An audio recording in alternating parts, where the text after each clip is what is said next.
नए labour codes 21 नवंबर से यहाँ पर जो है गवर्नमेंट की ओर से, केंद्र सरकार की ओर से लागू किए गए हैं, उसमें ग्रेजुएटी के नियम में बड़ा बदलाव किया गया है। पहले ग्रेजुएटी 5 साल आपको जो है किसी कंपनी में मिनिमम नौकरी करनी होती थी, उसके बाद ग्रेजुएटी का लाभ आपको मिलता था। लेकिन अब किसी भी कंपनी, संस्था, ऑर्गेनाइजेशन में आप काम कर रहे हैं और वहां पर ग्रेजुएटी का लाभ पाने के लिए आपको जो है केवल 1 साल का काम करना होगा। 1 साल यदि आपने काम किया है, आप नौकरी छोड़ते हैं, तो उस एवज में आपको जो है ग्रेजुएटी मिलना यहाँ पर नए नियमों के तहत कंपलसरी होगा। तो इससे जो है काफ़ी ज़्यादा बेनिफिट कर्मचारियों को मिल सकता है। आइए जानते हैं कि आपको जो है ग्रेजुएटी का कितना लाभ मिल सकता है। इसके अलावा इन नए नियमों के तहत वेजेस की परिभाषा यहाँ पर जो है बढ़ाई गई है, जिससे कि ग्रेजुएटी और ज़्यादा पहले के मुकाबले में बढ़ सकती है। न्यू वेजेस कोड में बेसिक प्लस डीए आपकी सैलरी का 50% या उससे अधिक रखना यहाँ पर जो है अनिवार्य हो गया है।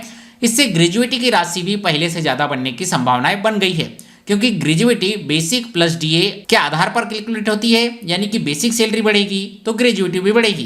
पहले कंपनियां क्या करती थी कि कर्मचारियों को काम पर यहाँ पर रखती थी, उनकी सैलरी भले उन्हें 30,000 रुपए दी जा रही है, लेकिन बेसिक सैलरी केवल 10,000 के नाम पर दी जाती थी और इधर उधर के अलाउंस जोड़कर उन्हें जो है यहाँ पर 30,000 रुपए या जो भी यहाँ पर कंपनी सैलरी डिसाइड कर रही है वो दे दी जाती थी।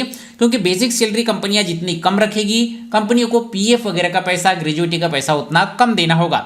इसका फायदा यहाँ पर जो है कंपनियां लेती थी। लेकिन अब सरकार ने नए वेजेस में यहाँ पर जो है कंपलसरी किया है कि आपको जो आप वेतन दे रहे हैं कम से कम उसका 50% बेसिक सैलरी के डीए के नाम पर यहाँ पर जो है देना होगा और उसके हिसाब से आपको पीएफ और ग्रेजुएटी यहाँ पर जो है बनकर मिलेगी। तो इस हिसाब से आपका जो है ग्रेजुएटी अब यहाँ पर जो है ज्यादा बन सकती है, जो कि पहले के कैलकुलेशन में थोड़ी कम बनती थी। इसके अलावा आप गिग वर्कर्स में आते हैं, प्लेटफॉर्म वर्कर्स की परिभाषित में आ जाते हैं, यानी कि आप जोमेटो, स्विगी, ओला, उबर ऐसी कंपनियों में या ड्राइवर, डिलीवरी पार्टनर्स, फ्रीलांसर्स ऐसे तरीके के काम आप करते हैं, तो आपको social security benefit, PF, ESIC plus gratuity देने की दिशा में भी सरकार आगे बढ़ रही है। जैसे ही रूल्स यहाँ पर आते हैं, बड़ी संख्या में लोगों को फायदा होगा। इसके अलावा नौकरी के दौरान दुर्घटना या मृत्यु की स्थिति में भी ग्रेजुएटी का लाभ यहाँ पर मिलेगा। अगर किसी कर्मचारी की मृत्यु या दुर्घटना नौकरी के दौरान होती है तो 5 साल की शर्त लागू नहीं होगी, परिवार को तुरंत ग्रेजुएटी का लाभ दिया जाएगा। यह नए लेबर कोड्स के आने से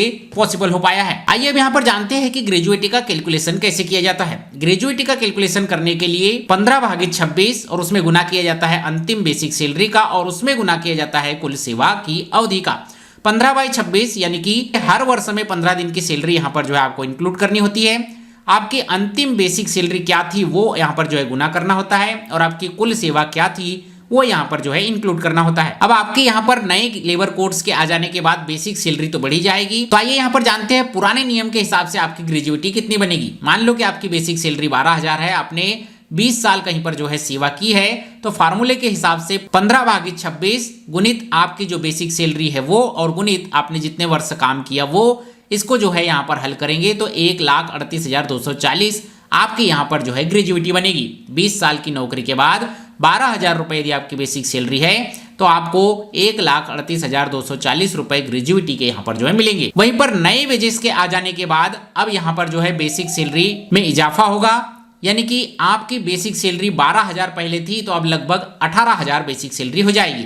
इस हिसाब से उसी सेवा अवधि यानी कि 20 साल के लिए हम माने तो यहाँ पर उसी फार्मूले में जहाँ पर बेसिक सैलरी हमने 12,000 ली थी उसे जो है हम 18,000 लेते हैं और 20 साल की ही सर्विस पीरियड यहाँ पर पकड़ते हैं तो आपकी जो ग्रेजुएटी है वो 2,07,360 रुपए के आसपास पड़ेगी। यानी कि कुल मिलाकर आपको यहाँ पर बेसिक सैलरी बढ़ने से, नए लेबर कोड आ जाने से ग्रेजुएटी पर यदि आप 20 साल काम करते हैं तो लगभग मोटा मोटी 69-70 रुपए का फायदा ग्रेजुएटी के तौर पर यहाँ पर जो है मिल सकता है। अब ये डिपेंड करता है कि आपकी बेसिक सैलरी पहले कितनी थी, अभी बेसिक सैलरी आपकी जो है कितनी बढ़कर आ रही है। कंपनियां पहले किस रूल के हिसाब से आपको जो है यहाँ पर बेसिक सैलरी लगाती थी, अब नए रूल्स के हिसाब से कब से यहाँ पर जो है बेसिक सैलरी इंप्लीमेंट लाती है, इन सबके ऊपर जो है यहाँ पर डिपेंड करेगा। लेकिन कुल मिलाकर मोटा मोटे तौर पर यहाँ पर देखें तो नए नियम आ जाने के बाद ग्रेजुएटी का अच्छा खासा फायदा कर्मचारियों को देखने को मिलेगा। तो आप किस सेक्टर में काम करने वाले कर्मचारी हैं और आपकी बेसिक सैलरी अभी कितनी है हमें जो है कमेंट करके जरूर बताइएगा।